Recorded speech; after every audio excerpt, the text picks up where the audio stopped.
हाँ जी, स्टार्ट साथियों करो। साथियों जय सिया राम एंड जय Sonar Bangla.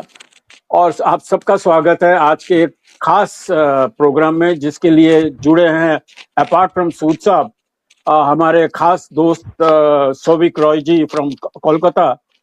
Souvik ji is staunch Bengali and a staunch nationalist. So I am very happy. तो मैंने इनको अभी यही बता रहा था कि इनकी कुछ तबीयत खराब हो गई थी इलेक्शन से पहले, और इलेक्शन रिजल्ट आने के बाद इनकी बीमारी गायब हो गई आके। So very good. I think Bengal की भी जो नेगेटिविटी है, बीमारियां हैं, वो धीरे धीरे हटे। लेकिन आई एम वेरी हैप्पी जो जोश दिखा रहे हैं हमारे चीफ मिनिस्टर, जो बिल्कुल अपना योगी जी की तरह वो आगे बढ़ रहे हैं बिना डर के। And I am sure they are doing well and we wish them all the best. Sir, ये काफी ड्रामेटिक बातें हो रही हैं। मतलब आज मैं देख रहा हूँ कि आज बंगाल के बारे में आप जानना चाहते हैं, बड़ी पॉजिटिव खबरें आ रही हैं आके। और इन खबरों के अंदर एक मैं देख रहा हूँ, जहांगीर खान जो अपने आप को बहुत बड़ा गुंडा कहता था, तो उसके बाद वो 2 दिन पहले वो इलेक्शन से भाग गया जाके। तो वो 4 टॉपिक है। मैं सूद साहब को बोलूंगा कि 4 टॉपिक आप बताइए। And Sovik, you tell us from your horse's mouth कलकत्ते में कि ये 4 विषय के ऊपर क्या डेवलपमेंट हो रही है। देखिए, पहला टॉपिक जो है वो है जहांगीर खान ने इलेक्शन से विड्रॉ कर लिया, फाल्टा से लड़ रहा था इलेक्शन। इस पे शोभिक आप क्या कहेंगे, क्या रीजन है? सर, आप सबको पता है कि फाल्टा का रीपोल जो अनाउंस हुआ था उसमें मैसिव स्केल में रिगिंग हो रहा था। टेप लगाए गए थे बीजेपी के जो ईवीएम के जो बटन है उसके ऊपर। फिर वो इत्र लगा के सबको डराने का वो सीन भी था। बाइक लेके कुछ वीडियोस भी आए थे। तो उसमें जब इलेक्शन अनाउंस हुआ तो फिर ये जहांगीर खान टीएमसी का कैंडिडेट था वहां पे। और एक पांडा जी है जो बीजेपी का कैंडिडेट है, जो ये फाल्टा सीट से लड़ रहे थे। तो ये 21 मई का रिपोल अनाउंस हुआ। और जहांगीर खान के खिलाफ तब तक काफी एफआईआर दर्ज हो चुके हैं।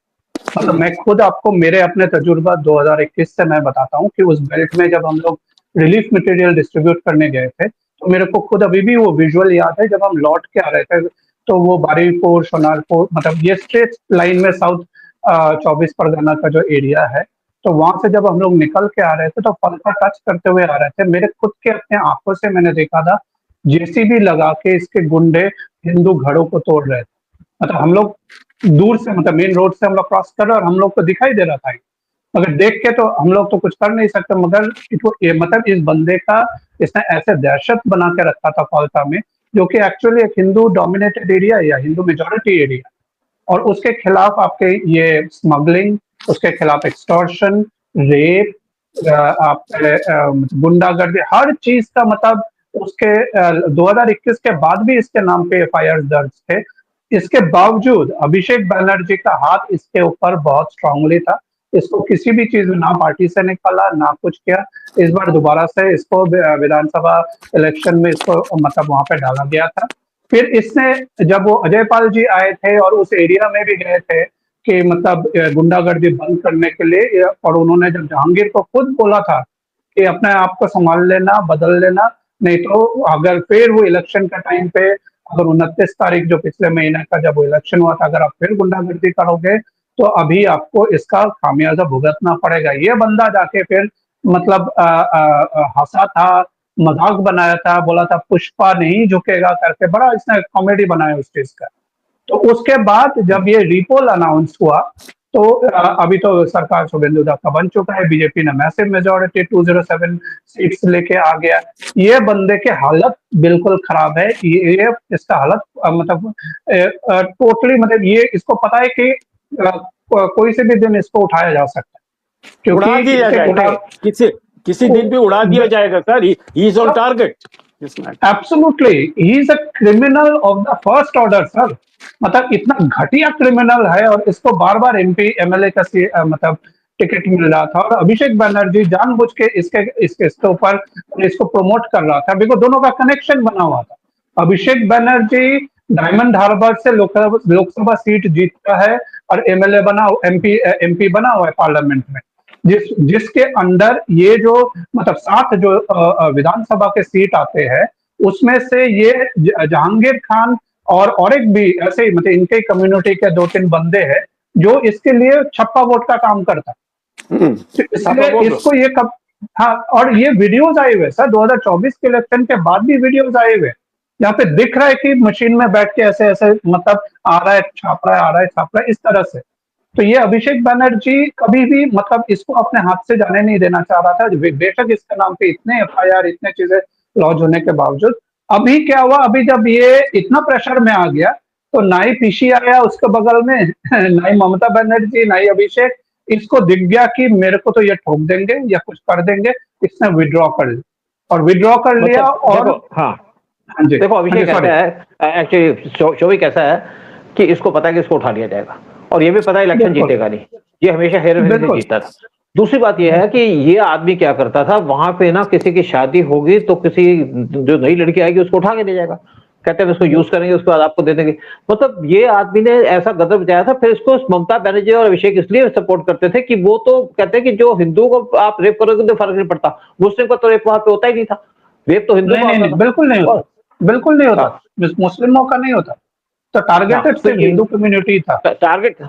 तो तब अब इनको पता था कि अगर ये इलेक्शन पे कैंपेन करेंगे तब भी फर्क नहीं पड़ेगा। अब ममता बनर्जी बहुत ज्यादा डिमोरलाइज थी क्योंकि उन्होंने एक्सपेक्ट ही नहीं किया था।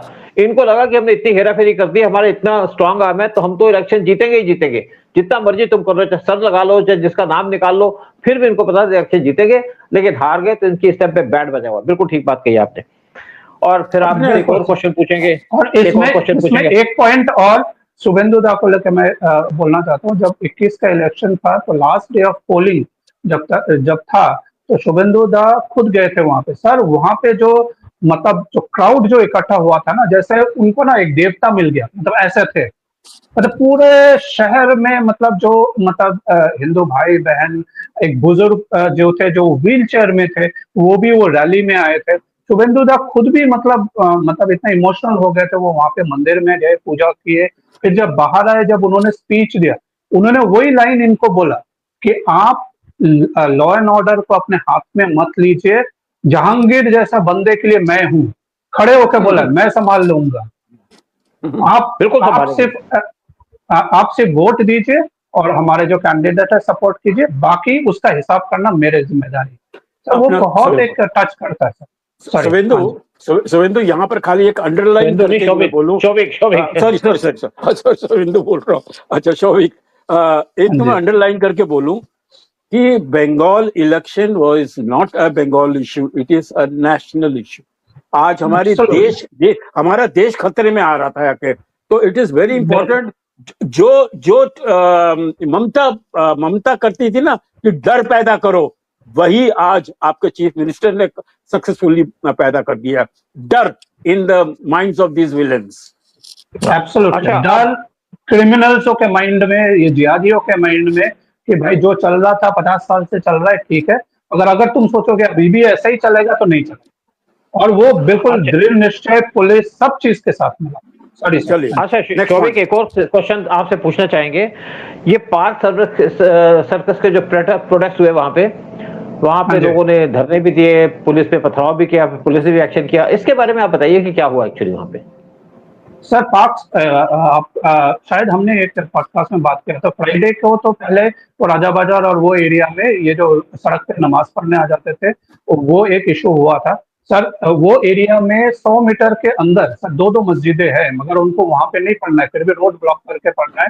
और बंगाल में या कलकत्ता में आपको बोल सकता हूँ पहले बार ऐसा हुआ कि पुलिस आई वहां पे, आराम से बात किया और वो जो उनका जो फाइबर स्टिक्स है वो भी उनको दिखाया कि अगर तुम नहीं हटाओगे तो ये स्टिक है और हम चालू कर देंगे। तो भीड़ वहां से हटाया गया। तो उसके बाद सोमवार को पार्क सर्कस में भीड़ इकट्ठा हुआ, वही सेम जमाती भीड़ और वही जिहादी भीड़ आके उन्होंने बीजेपी के खिलाफ प्रोटेस्ट मार्च ऑर्गेनाइज किया। और वहां पे कुछ जो क्राउड थे उन्होंने बोलने लगे हम बंगाल में पुराने जैसे अमन और शांति चाहते हैं, ये स्टेप्स नहीं लिया जाएगा। तो पुलिस वहां पे पहुंची, तो पुलिस और पैरामिलिट्री जो सीआरपीएफ के जो बंदे थे उन्होंने पहुंचा, वो उनको बोला कि आप तोड़फोड़ मत कीजिए, आराम से आप पहुंचिए घर पे, जो भी आपको बोलना है आराम से बोले। मगर ये माने नहीं, ये पत्थर मारने लग गए, ये मारने लग गए। तो उसमें से कुछ पुलिस वाले इंजर्ड भी हुए। तो उसके बाद पुलिस ने डंडे चलाए, दबा के मतलब डंडे मारे, उनको भगाया वहां से, सबके सब भाग गए। उसके बाद अगले दिन तो वहां पे फिर हमारे चीफ मिनिस्टर, और ये बंगाल के इतिहास में मैं बोल सकता हूँ पहले बार ऐसा हुआ है। एक तो पुलिस एक्शन पहले बार हो रहा है इनके ऊपर, क्योंकि पहले हम लोग ये सब चीजें देख चुके। वक्फ बिल के एक्ट क्या जब हुआ था तब भी धरने हुए थे, फिर वो एनआरसी के खिलाफ भी हुआ था, बहुत सारे ऐसे देखते रहते हैं, मगर हम पुलिस एक्शन नहीं देखते थे। पहले बार हमने पुलिस एक्शन दबा के देखा। दूसरा जो हमने देखा कि चीफ मिनिस्टर अगले दिन खुद उसी जगह पे पहुंचा, फॉक्स सर्कस के उसी जगह पे पहुंचा, और उन्होंने वहां पे जाके मतलब दो तीन चीजें बड़ा इंपॉर्टेंट बोला। उन्होंने उस क्राउड को वहां पे एड्रेस करके बोला कि मेरा एक भी पुलिस वाला अगर घायल होता है तो मैं बता रहा हूं इसका नतीजा अच्छा नहीं होगा। उन्होंने सब वो क्राउड को वार्न किया, किसी के ऊपर भी आया। दूसरा, इलीगल तरीके से अगर सरकारी कोई भी सामान चीजें आपने बर्बाद किया या बेकार किया तो उसी का खामियाजा आप ही को भुगतना पड़ेगा, आप ही से पैसा लेंगे, ठीक है ना। और तीसरा चीज उन्होंने उन दंगाइयों को बोला कि जो पहले हो रहा था, मगर आप कृपया ऐसे आके मतलब दंगे करने की या सड़क ब्लॉक करने की, ट्रैफिक ब्लॉक करने की कोशिश मत कीजिए, क्योंकि फिर हमें एक्शन लेना पड़ेगा और हम एक्शन लेंगे। तो ये जो चीफ मिनिस्टर वहां पे खड़े होके बोले, और उसके बाद वो वहां पे जो पुलिस हेडक्वार्टर्स था वहां पे भी गए, जो दो तीन जनों को, चार जनों को शायद थोड़ा चोट लगा था, तो उनको देखे भी। तो उनका मैसेज बिल्कुल क्रिस्टल क्लियर है इनके लिए, तो जो तुम कर रहे थे 50 साल से वो भूल जाओ, सुधर जाओ। तुम भी मतलब इस देश के नागरिक हो, हम भी नागरिक है, नागरिक की तरह बिहेव करोगे तो सब सुरक्षा, सब बेनिफिट, सब जो योजनाएं हैं सब मिलेगा तुमको। मगर अगर तुम सोचोगे कि नहीं ये हमारा ही जमीन है और हमारा ही हम जैसे चाहते हैं वैसे ही चलेगा, तो ऐसा नहीं होगा। संविधान के बेसिस पे चलेगा, कानून के बेसिस पे चलेगा। तो मैसेज उनका बिल्कुल क्लियर। शोभिक, मैं एक चीज देख रहा हूँ कि शुभेंदु अधिकारी जब से सीएम बने हैं बहुत कॉन्फिडेंट है, पूरे कॉन्फिडेंस से एक स्टेप लिया। और मुझे लगता है कि इन्होंने पहले पूरी प्लानिंग कर ली थी, उनको पता था कि मैं आऊंगा, और पूरी प्लानिंग करके आया कि मैंने क्या क्या स्टेप लेने, क्योंकि ये कोई ऐसा नहीं है कि एक दिन आज बैठे और कल डिसाइड कर लिया। दूसरी बात एक और है यहाँ पे है कि इनका कंट्रोल देख के मुझे लगता है कि इनको जरूरत नहीं है सेंटर की, कि सेंटर इनको सपोर्ट करेगा। और ये इनका जो मॉडल चल रहा है वो योगी मॉडल चल रहा है, फिर दूसरा मॉडल चल रहा है वो चल रहा है हेमंत बिस्वा का। योगी ने गॉड को इंडिया के लोगों को बहुत कुछ सिखा दिया, बहुत से पॉलिटिशियन को सिखा दिया कि देश में कैसे रूल करना है, ये लगता है। अच्छा, एक तीसरा इसमें जो आपसे सवाल पूछूंगा नेशनल सिक्योरिटी का। इसमें क्या आपने जब आए शुरू में इन्होंने एक डिसीजन लिया कि 600 एकड़ की जमीन दे देंगे जिसके ऊपर आप बॉर्डर की फेंसिंग करेंगे। मैं देख रहा था वीडियो कि वहां पे काम भी शुरू हो गया, मतलब जो इनके लोग हैं, गवर्नमेंट के लोग हैं, जा जाके जो विलेजेस के अंदर वहां से बात कर रहे हैं कैसे लैंड देनी है, क्या देना वो कर रहे हैं। दूसरा एक और स्टेप लिया इन्होंने कहा जो 7 जो यहाँ पे एरिया थे उनको दे दिया सेंटर को, क्योंकि वहां पे बहुत से प्रोजेक्ट बनने थे, नॉर्थ ईस्ट को सेफ गार्ड करने के लिए बने थे, साथ चिकन नेक को प्रोटेक्ट करने के लिए बने थे, जो आपकी ममता बनर्जी 1 साल से रोक के बैठी थी। हाँ, इस पे आप बताइए क्या हो रहा है। सर यहाँ पे मतलब नेशनल सिक्योरिटी, कल मैंने अपने फेसबुक में भी एक लिखा था मैंने आर्टिकल। सर ये जो डेमोक्रेटिक स्ट्रक्चर में जो हमारा जो मतलब ये पॉलिटिकल पार्टी नेशनल सिक्योरिटी के साथ खेल जाते हैं, सर ये चीज ना एक बहुत बड़ा कंसर्निंग चीज है। आज आप देखिए नेशनल सिक्योरिटी रिलेटेड तीन मेजर चीजें शुभेंदु अधिकारी की सरकार ने कंप्लीट किया, जो पिछले 15 साल से लटके हुए। एक तो आपका बीएसएफ का जमीन देना, फेंसिंग का 550-600 किलोमीटर जो खाली पड़ा हुआ था, इतने घुसपैठे आए गए, स्मगलिंग हुआ, ये हुआ, तो उसके बावजूद वो लटकता रहा। सुप्रीम कोर्ट को इंटरवीन करना पड़ा, तब भी ये पिछले सरकार के ममता बनर्जी गवर्नमेंट ने नहीं दिए थे। फिर भी 18 किलोमीटर या कुछ दिए थे, फिर भी मतलब बचा हुआ था काम में। तो ये तो एक फाइल क्लोज हो गया है, और क्योंकि ये एक लॉजिस्टिक अरेंजमेंट है, वहां पे जमीनें हैं बहुतों का, तो 45 दिन का एक डेडलाइन के हिसाब से उसको क्लोज करने के लिए बोल दिया गया है। That is one. कल जो चिकन नेक के ऊपर 120 हेक्टेयर का जमीन है, तो वो प्रिसाइसली सेंट्रल गवर्नमेंट या मिनिस्ट्री ऑफ होम अफेयर्स के अंडर दे दिया गया, ताकि वहां पे टोटल एक जो मिलिट्री पर्पसेस के लिए जो लॉजिस्टिक्स चाहिए, जो आपके इंफ्रास्ट्रक्चर चाहिए वहां पे, वो बनाने का काम है चिकन नेक के ओवरऑल सिक्योरिटी के लिए। तो ये भी आपके कितने टाइम से पेंडिंग था सर, इतने मतलब, और ये मतलब चल रहा था, कभी कभी हम लोग कोर्ट जा रहे थे सेंट्रल गवर्नमेंट, कभी कोर्ट का वर्ल्ड रूलिंग आ रहा था, कभी मैडम ममता को जो और बहाने मार के टाल रही थी, तो वो भी क्लियर हुआ। तीसरा ये है 7 नेशनल हाईवेज का कनेक्टिविटी का एक प्रोजेक्ट था, जो काफी टाइम से नॉर्थ ईस्ट और अपना जो ग्रेटर इंडिया के साथ जो लिंकेज था, वो उसका लैंड अलॉटमेंट आपको national highway authority of India को देना था। तो वो चीज जो पेंडिंग था, उसको भी 16 मई को शुभेंदु अधिकारी लेड गवर्नमेंट ने क्लियर कर दिया, और वो नोटिफिकेशन जो है, जो चीफ सेक्रेटरी अभी है, उनसे आ भी चुका है। सो ये 3 मेजर जो मतलब इश्यूज है, ताकि to improve the security of chicken neck, to improve the connectivity of the northeast with the rest of India, and to ensure there is a proper military response infrastructure around the chicken's neck। ये तीनों काम हुआ है। ये पिछले अच्छा, एक 7 और चीज दिन में यहाँ, हुआ हाँ सर। हाँ बिल्कुल सही बात है, बहुत फास्ट काम चल रहा है। एक और बात हुई है यहाँ पे कि जो चिकन नेक है उसके वो 22 किलोमीटर चौड़ा और 60 किलोमीटर लंबा है, उसके नीचे पे रेलवे लाइन बनाने की बात चल रही है और उसके प्रोजेक्ट का काम करना शुरू हो गया। और ये देखिए, ये जमीन के 22 से लेके 25 मीटर नीचे बनेगा, तो इस पे भी काम चल रहा है ताकि नॉर्थ ईस्ट को अगर चाइना काटने की कोशिश करे वो भी ना काट पाए। फिर जैसे जिहादी यहाँ पे हमेशा आवाज कर रहे थे कि हम चिकन नेक को काट देंगे, दिल्ली के अंदर सरजुल इमाम ने भी ऐसी बात की थी, आज भी वो जेल में बैठा है, तो ये काम भी हुआ। लेकिन साथ में आपसे एक और बात कहूंगा कि सियोनी जो बहुत उल्टी सीधी बातें करती थी, यानी कि मेरी आंख मक्का है, ये मदीना है, दिल में मदीना है भाई, और भी तो बता दो और क्या आगे, बाकी भी तो तुम्हारे शरीर के पार्ट है, वहां पे क्या क्या है? तो इसका क्या एटीट्यूड है? इसमें तो शायद सबको आ रहे हैं। उदय जी अगर कुछ बोलना चाहे तो बोले। मैं तो मतलब जो बोलूंगा मतलब बहुत ही घटिया, मतलब क्या बोलूं, मतलब सब बोलते हैं ऐसे बोलना नहीं चाहिए, मगर मैं तो डायरेक्टली बोल, घटिया औरत है सर। मतलब इसका बैकग्राउंड अगर आप देखोगे तो ये मतलब किस लेवल की पिक्चरें करती थी, वहां से कैसे आई है, किस तरह की रोलें करके फिर कैसे पैसा बनाई है। आज तो मतलब लेटेस्ट जो निकला है, आपने भी देखा होगा, ये अभिषेक बनर्जी के साथ जब ये इसका प्रॉपर्टी का जांच चल रहा है, तो इसका एक जॉइंट प्रॉपर्टी मिला है। और जो मतलब अभिषेक बनर्जी और सयानी घोष के नाम पे एक प्रॉपर्टी निकला है, जो ये अभी मीडिया में आके डिनाई कर रही, नहीं मेरे को फंसाया जा रहा है, मगर कागज है। बिकॉज जो कॉर्पोरेशन से कागज निकला है उसमें मतलब 7 अभिषेक बनर्जी के कलकत्ता के ऊपर जो प्रॉपर्टी है उस पर नोटिस भेजा गया है, उसके घर के लिए भी, ठीक है ना, क्योंकि वो जो इलीगल मतलब कंस्ट्रक्शन और ये वो के चक्कर में, उनमें से एक कागज में सयानी घोष का नाम है, जॉइंट प्रॉपर्टी। ये ऐसा कौन सा रिश्ता है भाई तुम्हारा कि तुम एक साथ प्रॉपर्टियां खरीद रहे हो, एक साथ ये काम कर रहे हो? तो सर ये तो मतलब कैटेगरी लेवल ही अलग है सर। इन लोग कैसे आपको मतलब क्या लगता है कि क्या इनके कोई स्पेशल रिलेशन है सयानी घोष के साथ, अभिषेक बनर्जी के? सर बहुत स्पेशल है सर, बहुत स्पेशल है। इनके तो मतलब मल्टीपल स्पेशल रिलेशनशिप है। आपके टीएमसी के हर एक नेता को आप देखोगे, एक जो पार्थो चैटर्जी कुछ टाइम पहले पकड़ा गया था, मोटा गेंडा जैसा था सर, उसको भी बहुत सारे ऐसे फीमेल कनेक्शंस निकले।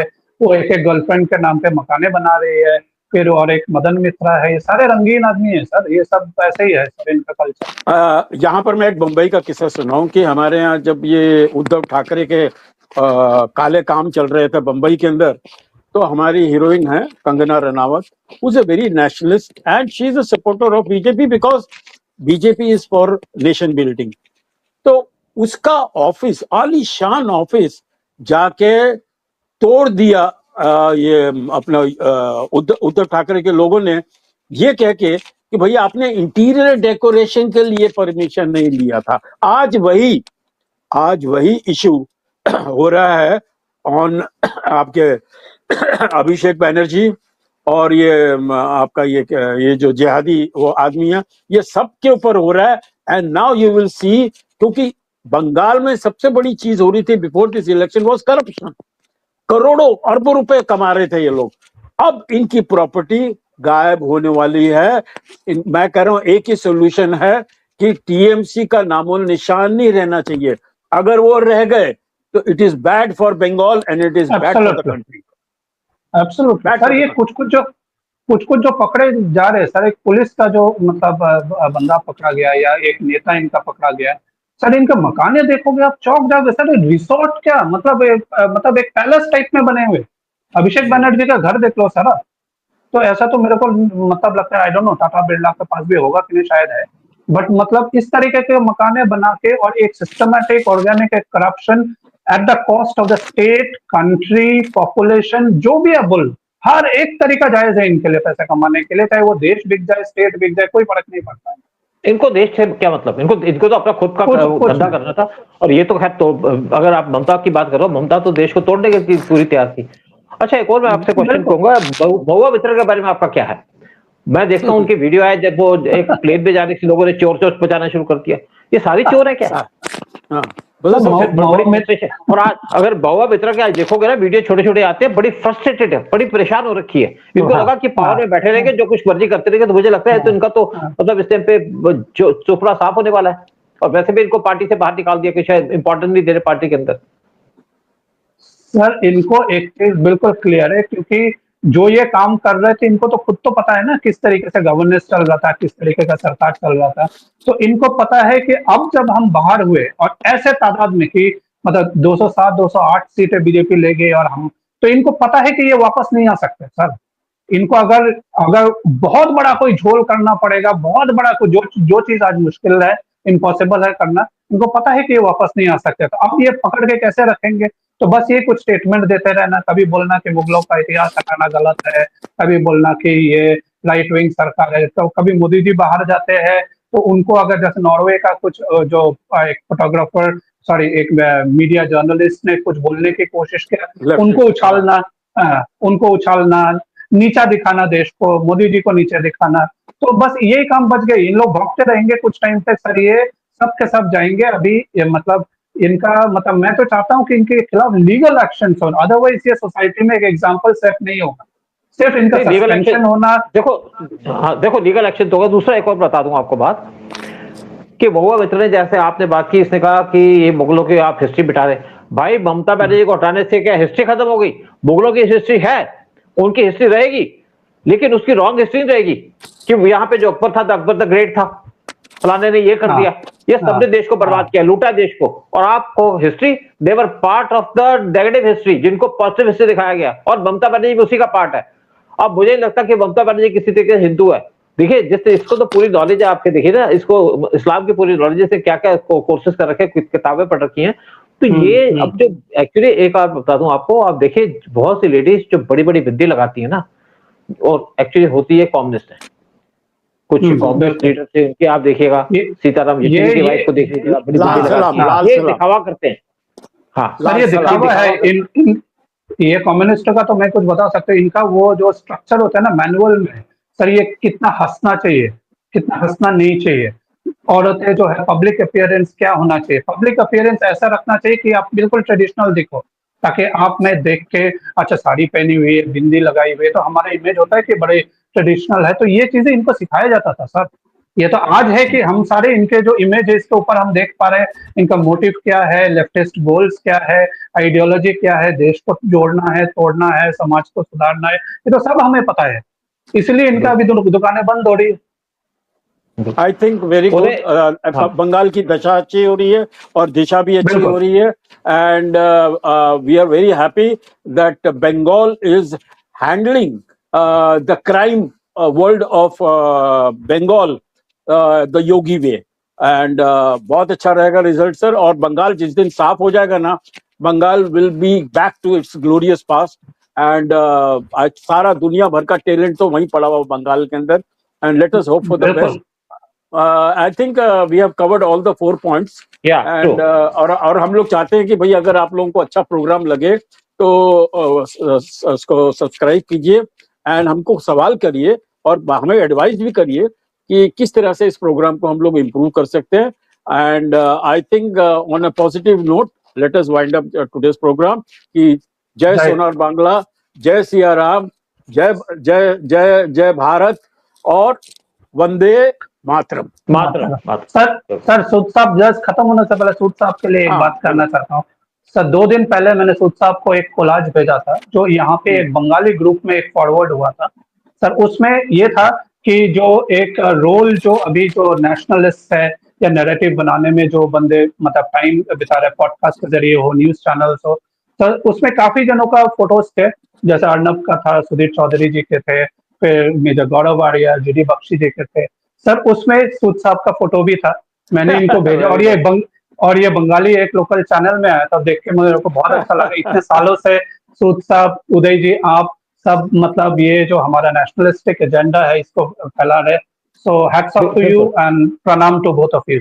भाई आप लोग के सपोर्ट की वजह से है ना, देखिए हम भी तो एनकरेज होते हैं ना। मैं जो भी काम कर रहा हूँ, जो भी चैनल चला रहा हूँ, ये अपने पैसे खर्च के भी पर क्या, पहले बहुत पैसे खर्चे मैंने, जगह ले रखी थी किराए पे, लेकिन अब भी कर रहा हूँ जेब से, मुझे उसका वो नहीं है, क्योंकि मैं एक एजेंडा कर रहा हूँ, एक काम कर रहा हूँ देश की सिक्योरिटी के लिए। और देखिए, मैं बहुत सी, अभी हमने एक वीडियो बनाया था इसके ऊपर, जो विजय, जो आपके तमिलनाडु के चीफ मिनिस्टर, उन्होंने एक स्टेटमेंट दी थी प्रभाकरन के बारे में, तो मैंने और उदय शंकर ने उसके ऊपर वीडियो बनाया था, और उसमें लोगों को नॉलेज दी थी कि एलटीटी क्या है, एलटीटी ने क्या काम किया, कैसे उसको इंदिरा गांधी खड़ा किया, कैसे राजीव गांधी ने उसको बर्बाद किया, फिर जो ब्रजेश मिश्रा थे अटल बिहारी वाजपेयी के आपके एनएसए, उन्होंने कैसे इसको फिनिश किया, मैं ताकि लोगों के पास खबर पहुंचे कि देश में क्या होता है। एलटीटी वो ऑर्गेनाइजेशन है जो देश के लिए काम करती थी। हमारे हिंदू एक मिलिटेंट ग्रुप था, अगर ये ग्रुप आज होता तो हम चाइना को काउंटर कर सकते थे, श्रीलंका को सबक सिखा सकते थे, और अगर बाकी मालदीव जैसे लोगों को, इनको भी हम बता सकते थे, या पाकिस्तान को भी। चलिए, हमारा यही काम है कि देश के लोगों को नॉलेज दी जाए, उनको बताया जाए कि देश के अंदर क्या हो रहा है। जैसे आज हमने प्रोग्राम के अंदर बताया कि किस तरीके से शुभेंदु अधिकारी ने देश को कंट्रोल किया, वेस्ट बंगाल को कंट्रोल किया, और कैसे ममता बनर्जी के कुत्ते जो हैं, इन्होंने जैसे देश को बर्बाद करने की कोशिश की थी। और ये जो आप बड़ी बड़ी बिंदी वाली लेडीज देखते हैं, इनसे बच के रहिए, ये जिहादन है, जो देश को बर्बाद करना चाहते हैं, कम्युनिस्ट है। सबसे बड़ा जो दुश्मन है देश का, वो है कम्युनिस्ट। जय हिंद, जय भारत। जय हिंद, जय भारत, जय सोनार बांग्ला, जय सिया राम। जय सोनार बांग्ला।